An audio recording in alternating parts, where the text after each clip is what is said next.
제가 이 마지막 주 예배를 항상 준비하면 올 한 해 10대 뉴스가 무엇이었나 이렇게 검색을 해봅니다. 근데 제가 올해 10대 뉴스를 이렇게 검색해 보면서 이 10대 뉴스를 새로 볼 필요가 없겠다. 내년부터는 새로 볼 필요가 없겠다. 왜? 해마다 똑같기 때문에. 해마다 정치권은 항상 백성들을 속여왔고 해마다 똑같이 반복되는 인재들이 있고 자연재해들이 있고 또 우리의 죄들이 드러나서 온갖 추악한 테러의 사건들이 있어요.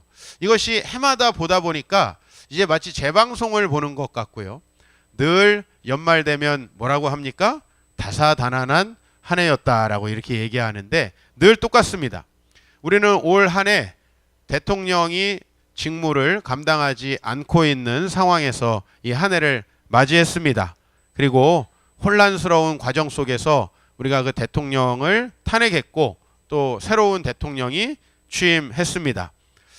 올해는 유난히 제가 그동안에 어렸을 때부터 기억하기를 올해처럼 북한이 많은 미사일과 이런 도발을 한 적이 없었던 것 같아요. 계속된 북한의 도발 그리고 사드 문제 때문에 발생되는 그런 외교적인 문제들 때문에 저는 우리나라가 자꾸만 구한 말대에 참 외교적인 어려움, 강대국 사이에서의 있었던 그런 혼란기에 접어드는 것 같은 그런 생각이 올해 많이 들었습니다. 또 포항 지진, 제천 대참사, 또 살충제 파동, 우리 여성용품을 사용하지 못해서 어려움과 고통을 당하는 또 무엇을 사용해야 될지 의심해야 되는 그런 문제들이 올해도 끊임없이 발생했고 우리나라에는 조금 거리가 있는 소식이지만 총기 난사, 테러의 소식들 역시 여느 해와 마찬가지로 똑같이 온 세계를 뒤덮었습니다.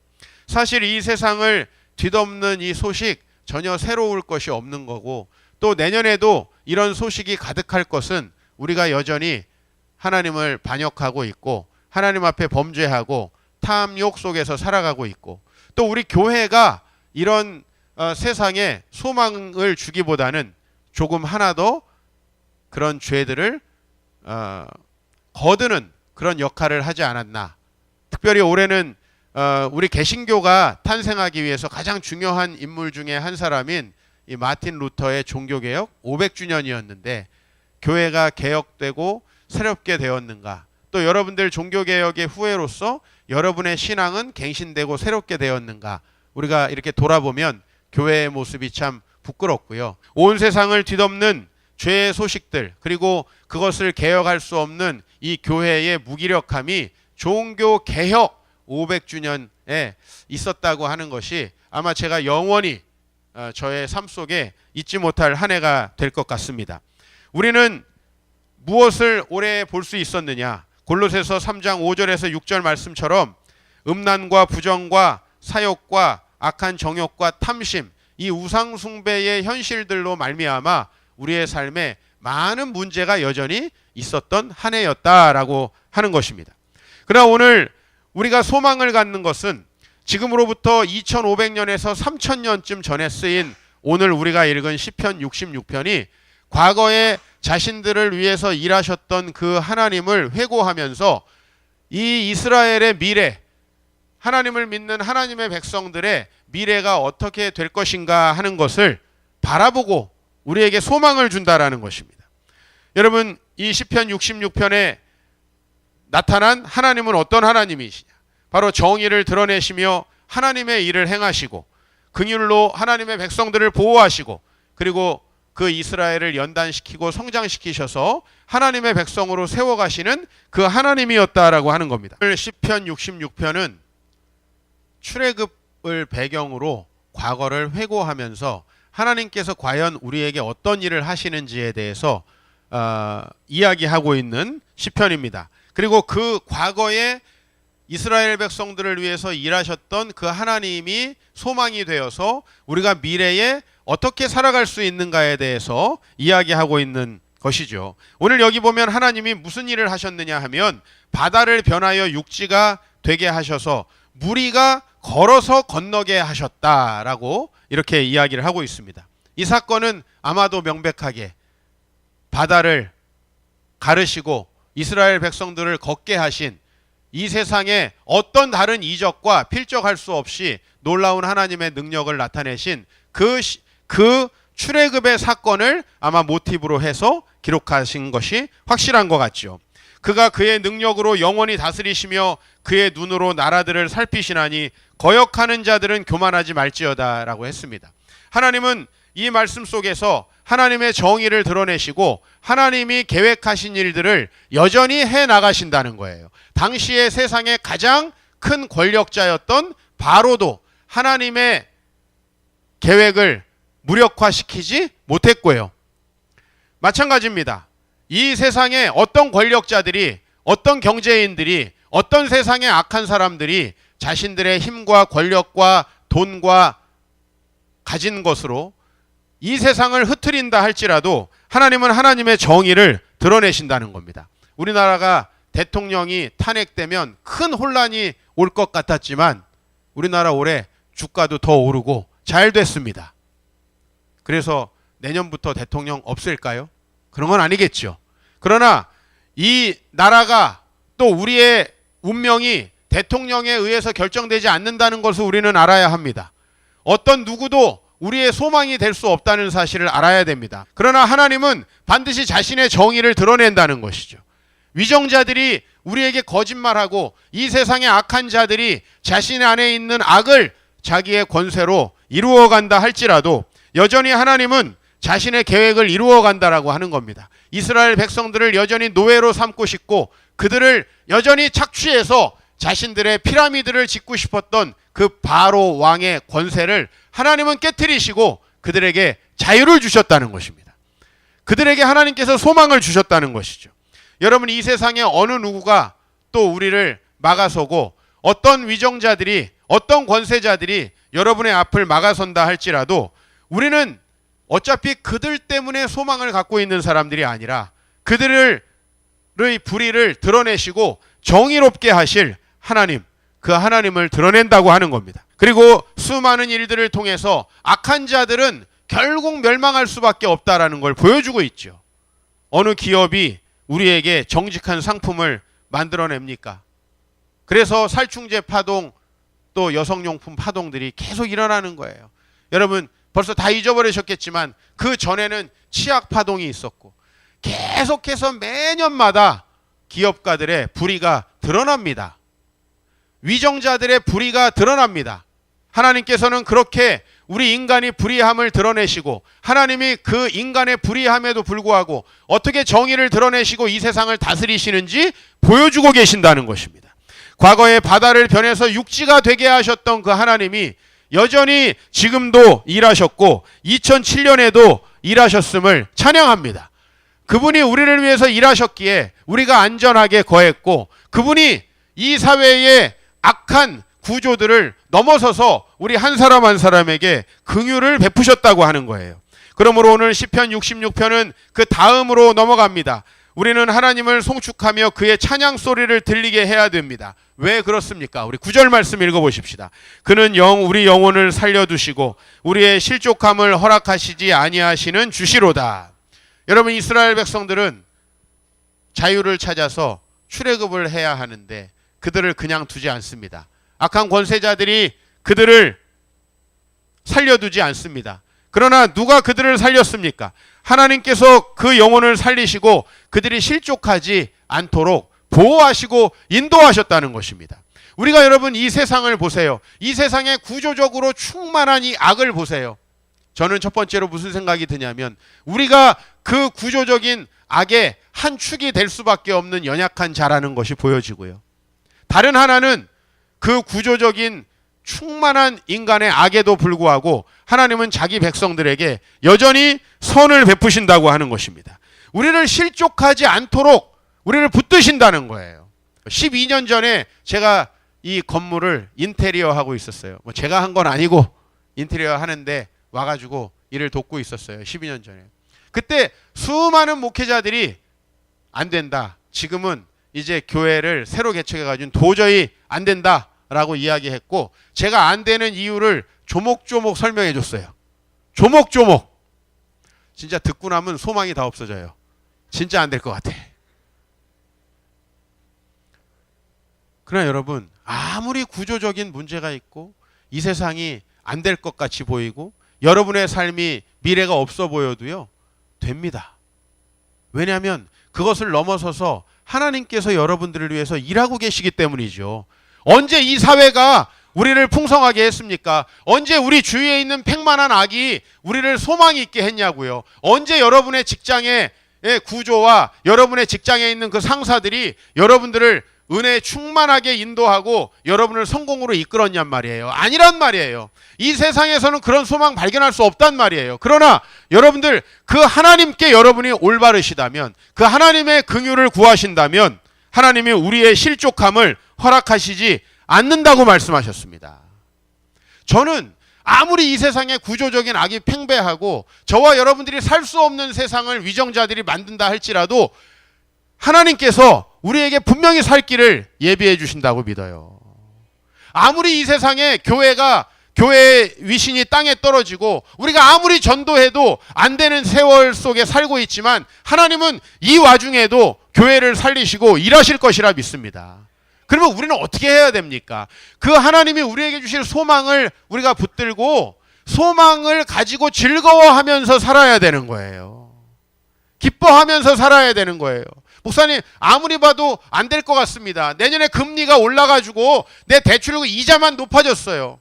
올해 승진이 안 돼가지고 월급은 동결됐어요. 내년에 내 삶은 팍팍할 게 확실합니다. 여러분, 그런 경제 지표를 믿고 살 겁니까? 경제 지표를 믿고. 지금까지 변화되지 않은 우리 아내, 우리 남편, 내 속을 썩이고 이제 사춘기에 접어드는 내 자식을 보고 그 현실에 아파하면서 살 겁니까? 아닙니다. 그 현실을 뒤엎어서 새롭게 하실 그 주님을 바라봐요. 그러면 여러분, 소망이 생깁니다. 그리고 그 하나님께 충성하고 순종하게 됩니다. 순종하게 돼요. 그 하나님을 찬양하는 시간에 우거지상으로 앉아있지 않게 돼요. 정말이에요. 하나님을 찬양하는 가운데 내 마음이 표현되고 기쁨이 우러나죠. 그런 사람에게 나오는 말, 그런 사람에게 나오는 행동들이 다른 사람을 또 기쁘게 하게 될 것입니다. 여러분, 절대로 이 사회가 우리에게 들려주는 그 지표에, 금리 인상의 소식들에 절망하지 마시기 바랍니다. 여러분, 우리는 어차피 그것 때문에 살아오지 않았어요. 지금까지 그것 때문에 산 게 아니라고요. 하나님께서 우리를 위해서 일하셨기 때문에 산 거예요. 이스라엘 백성이 언제 자기의 능력으로 출애굽을 해서 나라를 이뤘습니까? 하나님이 가라고 하셨고요. 하나님이 가다가 길이 막혔을 때는 열어주신 거예요. 그리고 그들을 훈련시키지 않습니까?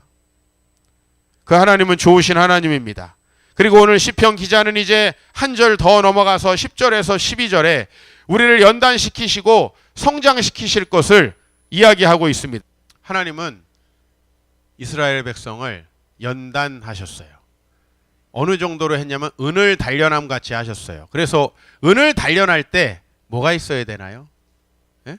우리가 금속을 재련할 때 뭐가 있어야 돼요? 뜨거운 열과 차가운 물이 있어야 돼요. 열로 연단하고 차가운 물에 식히고, 열로 연단해서 때려서 차가운 물에 식혔을 때 강한 철이 나온다는 겁니다. 오늘 그래서 12절에 보면 사람들이 우리 머리를 타고 가게 하셨고 우리가 불과 물을 통과했다라고 이야기를 해요. 굉장히 비유적인 표현이죠. 하나님은 이스라엘 백성들을 왜 연단하셨을까요? 왜 연단하실까요? 따라합시다. 지금 모습으로는 안 되니까. 하나님이 여러분을 교회로 부르셨어요. 지금 모습으로 우리가 과연 하나님이 주신 축복을 다 누릴 수 있습니까? 성경의 모든 인물이요, 처음 하나님을 믿기 시작할 때 그 모습으로는 안 돼요. 그래서 하나님은 그들을 계속 연단하고 변화시켜요. 하나님이 이스라엘 백성들에게 홍해를 가르는 놀라운 기적을 보여주셨어요. 여러분, 그 정도면 예수 다 믿을 것 같죠? 예? 여러분들, 악이 없는 사람들은 주님이 악이만 주시면 믿음이 엄청 좋아질 것 같죠? 시험 못 붙은 사람, 시험 붙으면 하나님께 믿음이 엄청 좋아질 것 같죠? 제가 경험해보니까 아니더라고. 교만해지더라고. 아이 없다, 아이 생기면 교만해지고, 시험 못 붙었을 땐 그렇게 겸손하다 시험 붙으면 교만해지고, 애인이 없어가지고 맨날 교회 와서 기도하던 사람 애인 생기면 교회 안 나오더라고. 아닙니까? 아닙니까? 우리에게 작은 일이 있을 때 더 충성합니까? 교회에서 과연 더 직분을 받고 더 책임을 가지면 더 겸손해집니까? 그것이 원래 맞는 건데 우리는 대부분 우리의 삶의 상황이 나아지면 그 하나님께 감사하는 게 아니라 더 그 하나님을 신뢰하지 못하고 나를 의지하려고 고개를 번쩍 쳐들게 된다는 거예요. 이스라엘 백성이 그랬잖아요. 이스라엘 백성이 앞에 홍해를 갈라주셨는데 왜 그 다음에 연단한다는 이야기가 나왔을까요? 이스라엘 백성에게 막바로 어려움이 닥쳤어요. 홍해를 갈라주셨는데 가다 보니까 길이 험하고 광야라 물이 없어. 어떻게 해요? 바로 하나님이 바다도 갈라주셨는데 물 안 주실까? 이렇게 했습니까? 아니거든요. 왜 물도 없는 데를 우리를 데려와가지고 생고생을 시키느냐? 불평합니다. 그게 우리예요. 여러분이 교회에 온 그대로 머물러 있어서는 안 된다는 거예요. 여러분 아이에게 밥 먹이고 입히고 키웠는데 그 아이가 그대로면 얼마나 실망스럽습니까?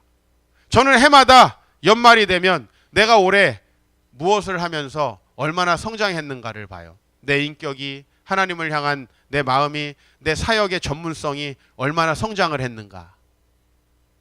여러분 그런 성장하는 목사를 원하지 않으세요? 저도 마찬가지예요. 성장하는 성도를 원합니다. 왜냐하면 우리가 교회에 온 그 시점으로 살아가서는 절대 하나님 나라가 우리 삶에 오지 않습니다. 우리는 얼마나 망가진 채로, 얼마나 연약한 채로, 얼마나 하나님 앞에 불의한 채로 교회에 옵니까? 그런 우리의 모습이 달라지지 않고 하나님 나라가 우리 삶에 오지 않는 거예요. 이스라엘 백성이 그래서 광야를 통과하자, 그 홍해를 건너자마자 어디로 가게 되죠? 시내산으로 가요. 시내산에서 뭘 받아요? 지키지도 못할 하나님의 말씀을 엄청 받습니다. 그리고 그들은 우리와 좀 달라요. 그들은 아이들에게 수학, 영어 가르친 게 아니라 학원 뺑뺑이 돌리다 교회 와가지고 예배 1시간 드린 게 아니라 율법을 외웠어요. 외워도 잘 지킬 수가 없는 게 하나님의 뜻이에요. 왜 그렇죠? 지키기가 어려워서가 아니라 따라합시다. 우리는 지킨 적이 없으니까. 여러분 서로 사랑한 적이 있어요? 없잖아요. 근데 서로 사랑하라. 안 되는 거예요. 서로 사랑한 적이 없으니까. 그 말 자체는 너무나 보배롭고 아름답고 우리를 살리는 말이에요. 그러나 우리는 그렇게 해본 적이 없습니다. 그래서 우리는 성장해야 되는 거예요. 그래서 성장해야 되는 거예요. 여러분이 결혼하는 그 순간부터 무지하게 성장해야 됩니다. 여러분, 여러분과 다른 성별을 가진 희한한 집안 질서를 가지고 성장한 그 사람과 하나가 된다는 게 얼마나 어렵겠어요. 그렇죠? 너무나 모든 게 다른 집안에서 성장한 전혀 다른 사람을 한 번도 사랑해 본 적이 없는 우리가 어떻게 사랑할 수 있어요? 그러므로 우리에게 뭐가 필요하냐면 은을 단련함 같이 우리를 단련하시는 거예요. 그래서 하나님이 11절에 그물에 걸리기도 하시고 어려운 짐을 우리 허리에 매게 하시고 사람들이 우리 머리를 타고 가게 하시는 거예요. 우리가 과거처럼 살아서는 안 된다는 것을 보여주시는 겁니다. 목회를 하면서도 좋은 일만 있는 게 아니잖아요. 저도 참 많은 일이 있었고 교회를 개척해서 참 제가 어제도 말씀드렸지만은 지금 생각해 보면 12년 전에 저의 모습이 얼마나 지금도 미숙하지만 많이 미숙하고 부족했는가 라는 걸 생각하면 또 참 우리 교회의 초창기 멤버들이 참 우직하고 믿음이 좋으신 분들이다. 변치 않는 분들이다. 그런 걸 느껴요. 서로 저는 성장하려고 노력했고 여러분들도 성장하려고 노력했고 그래서 우리 교회가 이루어졌어요. 우리가 그렇게 연단받고 성장했어요. 연단받는다는 건 힘든 거예요. 그러나 하나님은 우리에게 왜 연단을 주시는가? 올 한 해 힘든 일이 많았습니까? 사람들에게 많이 치였습니까? 가정이 힘들었습니까? 여러분 그 연단의 과정 속에서 우리에게 중요한 건 사람에 대한 원망이 남으면 안 돼요. 사람에 대한 원망이 남으면 안 된다고. 왜냐하면 사람은 어차피 악해요. 사람은 어차피 부족해요. 그 사람에게 기대한 내 자신의 기대가 하나님에게로 가야 되고요. 그를 변화시키고 무엇보다 나를 변화시켜서 새롭게 하실 그분을 바라봐야 돼요. 그러면 여러분 원망하지 않을 수 있어요. 여러분 사람에게 원망하지 않을 수 있다고요. 직장에서, 가정에서, 교회에서 사람에게 원망하는 마음 생겼습니까? 오늘 이 자리에 다 내려놓으시기 바랍니다. 우리가 그 사람 때문에 진짜 힘들었던 게 아니에요. 우리가 진짜 힘든 건 우리가 훈련되어서 더 나아지지 못했기 때문이에요. 그렇다면 잘 생각해 보세요. 하나님이 우리를 연단시켜서 더 풍성한 하나님의 백성으로 우리를 훈련시킨다면 넉넉히 이길 수 있게 되는 거예요. 정말 때로는 우리에게 어려움을 주고 힘든 일을 줄 때 우리는 싫죠. 그게 피하고 싶지요. 그러나 그걸 피하지 않고 끝까지 직면해서 나아갈 때 성장하더라고요. 여러분 어떤 분이 근육이 생기고 식스팩이 생기는데 운동 안 하고 생깁니까? 세상에 근육만큼 정직한 게 없어요. 내가 운동하고 힘들여서 노력하지 않으면 절대 생기지 않아요. 영적으로 근육은 더 그렇습니다. 우리가 어려움에 직면해서 이겨내고 주의 말씀을 지킬 수 없는 상황에서도 주의 말씀을 지키고 하지 않으면 안 돼요. 우리가 맨날 시니컬해가지고 다른 사람 핑계대고 이러니까 내가 교회에 섬기지 않고 이러니까 나는 주님께 순종하지 않는다라고 핑계대면 우리가 성장하지 않는다는 거예요. 그러나 하나님은 여러분을 성장시키실 줄로 믿습니다. 성장의 과정은 좀 힘들지만요. 그 열매가 너무나 좋아요.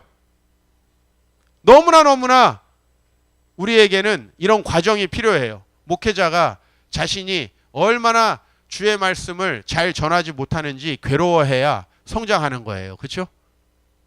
맨날 본인이 엄청 하나님 말씀 잘 전하는 줄 아는 그런 목회자, 그거 가망성 없는 사람이에요.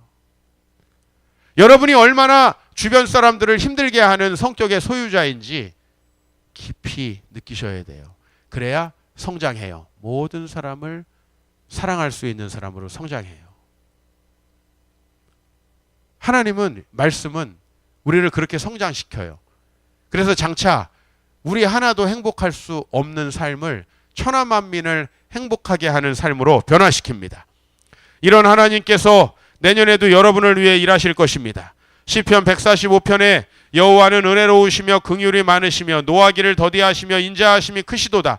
여호와께서는 모든 것을 선대하시며 그 지으신 모든 것에 긍휼을 베푸시는도다. 여러분 하나님은 내년에도 우리를 위해서 일하실 것이고 그 지으신 모든 것에 긍휼을 베푸실 것입니다. 여러분을 힘들게 하는 그 누군가가 있어도 그 누군가가 여러분의 운명을 좌지우지하지는 못할 것입니다. 오히려 여러분이 굳건히 참고 인내하면 여러분을 성장시킬 것이라는 거예요. 그렇죠? 이게 얼마나 감사해요. 하나님은 자신이 지으신 모든 것에 너무나 애착이 있어요. 여러분이 한 일에 대해서 얼마나 애착이 있으세요? 저도 이제 이번 주에 9번째 책이 나왔는데 제가 어찌 제 책에 대해서 애착이 없겠어요. 제 책을 라면 받침으로 사용하면 얼마나 속이 상하겠어요. 여러분 하나님이 만드신 여러분들에게 하나님이 얼마나 애착이 있으시겠냐고요. 여러분들이 사단에 놀아나면 얼마나 속상하시겠냐고요. 여러분이 건강한 생각을 갖지 못하고 여러분이 부정적인 생각에 시니컬한 생각에 사로잡혀 있으면 하나님 얼마나 안타까우시겠어요. 여러분들이 세상에 불의하고 완악한 자들에 의해서 불의한 고난을 당할 때 하나님 얼마나 슬퍼하시겠냐고요. 그 하나님께서 여러분을 선대하시고 지으신 모든 것에 긍휼을 베푸실 것이라는 말이죠. 내년에 경기 전망이 좋아서 우리나라가 잘 될 것 같아서 내가 하는 업종이 대박 날 것 같아서 소망을 가지시는 게 아니고요. 우리는 그 모든 것에 불구하고 주님께서 우리에게 은혜를 베푸실 것이라는 걸 믿으시기 바랍니다. 그리고 하나님은 인간의 불의를 심판하시고 의를 이루십니다. 시편 64편에 보니까 그들은 악한 목적으로 서로 격려하며 남몰래 울문오키를 함께 의논하고 하는 말이 누가 우리를 보리요 하며 그들은 죄악을 꾸미며 이르기를 우리가 묘책을 찾았다 하나니. 아마 오늘도 어느 골프장에서 접대하면서 악을 꾸미는 사람들 지금 많을 거예요. 그러나 여러분 하나님은 어떤 일을 하십니까? 하나님이 그들을 쏘시리니 그들이 갑자기 화살에 상하리로다. 여러분, 악한 일을 행하는 자들을 시기하고 질투할 필요가 없습니다. 왜냐하면 그들은 멸망할 것이거든요. 가장 중요한 건 뭐냐면 그 하나님이 이 세상의 악한 자들을 심판하실 때 우리가 누구의 편에 서 있었느냐는 거예요. 자, 악한 자를 심판하실 때 그 악 때문에 고난당하고 그 악 때문에 슬퍼하던 자들이 노임을 받고 구원을 받게 되어 있는 거예요. 그러므로 그리스도인들의 삶은 다소 억울하지만 하나님께서 역전시켜 주실 것을 계속 기대하는 삶이에요. 왜? 그 사람들은 반칙 쓰는데 나는 정직하게 행하려고 하면 손해보는 느낌 안 들겠어요? 상대편은 손으로다가 골대에 집어넣는데 나는 이 사람발 같지 않은 발로 공을 차려고 하니 얼마나 힘들어요. 저쪽은 핸드볼을 하고 나는 축구를 하면 누가 이길 것 같이 보입니까? 핸드볼을 하는 사람이 이길 것처럼 보이죠. 그러나 축구를 심판하시는 그 심판장이신 하나님이 와서 손으로 집어넣은 모든 것을 무효화시킬 때 여러분들이 그동안 그 규칙을 지키며 정직하게 살았던 그 모든 과정이 보상을 받게 되는 거죠. 왜 불의한 자들을 시기합니까? 그들이 망한다는 것을 분명히 기억하십시오. 하나님이 한국교회를 심판하고 있습니다. 전방위적으로 한국교회를 무너뜨리고 어렵게 하고 있죠. 앞으로 이 속도가 가속화될 거예요. 중요한 건 우리가 거기에서 때로는 어려움을 당하면서도 정직한 자리에 있었는가? 우리는 그들을 혹시 시기하고 질투하지 않았는가? 우리가 만약에 정직하게 행했다면 하나님께서 여러분에게 그 대가를 반드시 주시리라 믿습니다. 그리고 우리는 내년에 요셉이 했던 것과 같은 그 고백을 하나님께 할 수 있길 바랍니다. 당신들은 나를 헤아려 하였으나 하나님은 그것을 선으로 바꾸사 오늘과 같이 많은 백성의 생명을 구원하게 하시려 하셨나니. 여러분, 세상 사람들이 우리를 속이고 악을 행하는 거 앞으로도 있을 거예요. 그죠? 우리가 지혜롭게 그런 일을 미연에 막아야 되지만 불가피한 일들도 우리에게 있을 겁니다. 사실 제가 살면서 당한 어려움들 대부분은 제가 죄를 져가지고 일어난 일들이에요. 제가 잘못해서 일어난 일들이었어요. 그러나 정말 100에 하나 1000에 하나 아닌 일도 있더라고요. 내가 이것은 잘못한 것이 아닌데 내가 정말 난 많이 생각하거든요.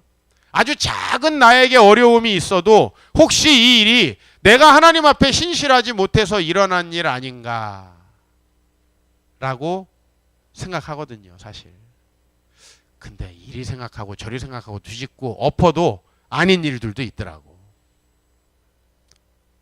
그런데 그 일들에 신실하게 반응하고 원망하고 불평하지 않으면 어떤 일이 벌어지냐면, 다른 사람의 죄와 악까지도 하나님이 선하게 바꾸시는구나 라는 걸 체험하게 된다는 거예요. 요셉이 이 고백을 하기 위해서 얼마나 많은 시절 불평하고 원망하지 않고 선한 길을 갔습니까? 어차피 형들에게 팔려가지고 어차피 거지같이 된 인생 다 죽었다. 이렇게 살았으면 어떻게 됐겠습니까? 그러나 요셉은 항상 하나님 앞에 신실한 거예요. 왜 신실할 수 있었냐면 하나님이 일하실 것을 믿는 거죠. 나에게 이런 고난과 어려움을 공연히 주셨다면 그 악한 일을 행한 자들에게 하나님이 심판하실 것이고, 그리고 이 일을 통해서 내가 하나님의 영광을 보게 될 것이라는 걸 믿는 것입니다. 사랑하는 성도 여러분, 내년에도 하나님은 여러분들을 위해 일하실 것입니다. 그 하나님 때문에 소망이 있는 거지, 상황이 좋아져서 내년엔 왠지 남편 사업이 잘 풀릴 것 같아서 우리에게 소망이 있는 거 아니라는 거예요. 우리의 일에 초점을 맞추면 우리는 소망 두지 말아야 될 것에 소망을 두고 절망하지 말아야 될 일에 절망하는 거예요. 그래서 일이 좀 잘 되면 교만해지고 일이 좀 안 되면 좌절해버리는 거예요. 그러나 우리가 일이 안 될 때는 우리를 도와주시는 하나님, 우리에게 잘 되게 해주셨을 때는 그것을 통해서 큰 일을 이루실 하나님을 기대하는 겁니다. 여러분 내년에 정말 주님께만 소망을 두시기 바랍니다. 나의 영혼아 잠잠히 하나님만 바라라. 물은 나의 소망이 그에게서 나오는도다. 하나님을 바라보고 그에게 소망을 두면 교만하지 않을 수 있고 좌절하지 않을 수 있습니다. 시편 45편 42편 기자는 이렇게 자기 영혼의 이야기를 합니다. 내 영혼아 내가 어찌하여 낙심하며 어찌하여 내 속에서 불안해하는가. 너는 하나님께 소망을 두라. 그가 나타나 도우심으로 말미암아 내가 여전히 찬송하리로다. 여러분 상황이 어렵고 우리의 죄와 허물 때문에 우리가 비록 지금 어려운 환경 속에 있다 할지라도요. 아니 여러분의 죄가 아닌 그 누군가의 죄와 허물 때문에 여러분이 지금 힘들고 어려운 상황에 있을지라도요. 여러분이 하나님께 소망을 두고 정직하게 살아가신다면 하나님께서 나타나셔서 도우심으로 찬송할 수 있게 될 것입니다. 그러므로 이제 우리가 내년을 위해서 고민해야 될 것은 무엇이냐? 우리는 하나님의 말씀을 따라 살아가기에 너무 부족한 자들이고 실상 그렇게 살아가 본 적이 없는 자들이에요. 우리는 미지의 세계를 가는 거예요. 그리스도를 믿는 순간 우리는 한 번도 살아보지 않은 방식으로 살아야 되는 거예요. 나만 사랑하고 내 이기심에 충실하던 삶을 내려놓는 거예요. 근데 그게 얼마나 불안하고 힘듭니까? 그죠? 얼마나 부자연스럽고 안 될 것 같습니까? 그래서 시편 기자가 이렇게 하나님 앞에 간구합니다. 여호와여 주의 율례들의 도를 내게 가르치소서. 내가 끝까지 지키리이다. 나로 하여금 깨닫게 하여 주소서. 내가 주의 법을 준행하며 전심으로 지키리이다. 하나님의 법을 순종하며 그분의 말씀대로 살아가는 것이 우리의 미래의 가장 큰 소망임을 믿습니다. 그러나 우리는 그게 좋은 걸 알면서도 그렇게 살아가기가 너무 어렵죠. 그렇게 살아본 적이 없어서 너무 힘들죠. 그렇죠? 그게 너무 힘든 거예요. 그래서 우린 이렇게 기도해야 되는 거예요. 나로 하여금 깨닫게 하여 주소서. 내가 주의 법을 준행하며 전심으로 지키겠습니다. 잘 안 될지라도, 아직도 어색할지라도, 또 내년 말이 되면 또 부족한 우리가 발견될지라도 우리가 해야 될 일은 하나님께 소망을 두고 하나님의 통치와 내 삶에 너무나 이 큰 간격, 이스라엘 백성들이 하나님의 율법을 받을 때 시내산 밑에서 뭐하고 있었죠? 금은 가락지를 모아가지고 우상을 만들고 있었어요. 그게 우리예요. 그게 우리라고. 하나님께서 우리를 구원하셔서 말씀을 가르치시는 이 시간에도 우리는 머릿속으로 악을 꾸미고 내 억울함을 어떻게 하든 해결하려고 하고 원수 갚으려고 하는 마음이 우리 안에 있단 말이에요. 그렇게 해서는 안 된다는 거예요. 그리고 우리는 내년에도 한 해를 마무리하면서 이렇게 하나님께 나아갔으면 좋겠어요. 하나님을 두려워하는 너희들아 다 와서 들으라. 하나님이 나의 영혼을 위해서 행하신 일을 내가 선포하리로다. 여러분이 만나면, 소그룹에서 만나면, 친척들을 만나면, 친구들을 만나면, 야, 하나님께서 어떻게 하셨는지 알아? 나 이런 어려움 속에서 이렇게 환난 속에 있었는데 하나님이 이런 말도 안 되는 방법으로 마치 3500년 전에 하나님이 홍해를 갈라서 이스라엘 백성을 구원하셨던 것처럼 이렇게 말도 안 되는 일을 행하셨어. 나 하나님 너희에게 보여줄 수는 없는데, 나도 못 봤는데 그분이 이런 일을 행하셨기 때문에 내가 믿지 않을 수 없고 찬양하지 않을 수 없어. 그래서 여러분들이 내년 초부터 여러분의 예배의 태도가 바뀌었으면 좋겠어요. 정말 일찍 오셔서 일찍 이 자리를 채우시고 정말 그 하나님께 여러분의 마음이 아무리 저 밑바닥에 있을지라도 기쁨으로 찬양하면 좋겠습니다. 그리고 여러분 열심히 찬양하시는 여러분, 이제 여러분의 그 찬양이 삶으로 이어질 수 있도록 내 삶의 간격을 줄이시기 바랍니다. 그리고 여러분 고백할 수 있길 바라요. 야, 이거 말도 안 되는 일을 하나님이 하셨다. 말도 안 되는 일을 하나님이 하셨다. 다 안 된다고 하는 일이 됐다. 이게 하나님이 아니면 누가 하셨겠느냐? 라고 많은 사람들이 우리를 보고 하나님을 만날 수 있게 되길 소망합니다.